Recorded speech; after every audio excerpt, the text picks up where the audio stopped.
ناظرین کرام، کیا آپ جانتے ہیں کہ جب گھڑیاں اور موبائل فون نہیں ہوتے تھے تب لوگ وقت کیسے جانتے تھے؟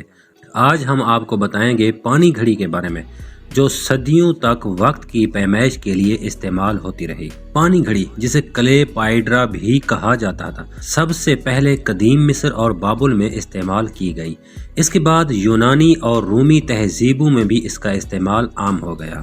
پانی گھڑی کا بنیادی اصول بہت آسان تھا۔ یہ ایک یا دو برتنوں پر مشتمل ہوتی تھی، جہاں پانی ایک مخصوص رفتار سے نیچے گرتا تھا اور وقت کی پیمائش کی جاتی تھی۔ پانی گھڑی کی دو اہم اقسام تھیں: بہاؤ والا پانی گھڑی، جس میں پانی ایک برتن سے دوسرے برتن میں گرتا اور وقت ناپا جاتا۔ بھرنے والی پانی گھڑی، جس میں نیچے سے پانی آہستہ آہستہ برتن میں بھرتا اور سطح پر لکیر یا نشان وقت کی نشاندہی کرتے۔ پانی گھڑی میں ایک مخصوص مقدار میں پانی موجود ہوتا، جو مقررہ وقت میں ایک برتن سے دوسرے میں منتقل ہوتا۔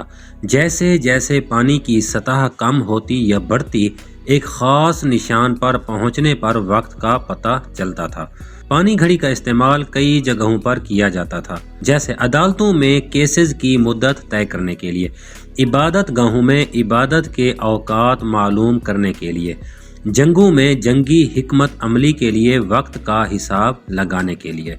پانی گھڑی وقت کی پیمائش کا پہلا سائنسی آلہ تھا۔ اس کے بعد سورج گھڑیاں، ریت گھڑیاں، میکینیکل گھڑیاں اور آخر میں آج کی ڈیجیٹل گھڑیاں وجود میں آئیں۔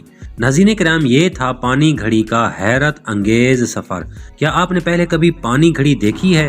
ہمیں کمنٹس میں ضرور بتائیں، اور اگر آپ کو یہ معلومات پسند آئی تو ویڈیو کو لائک کریں اور چینل سبسکرائب کریں۔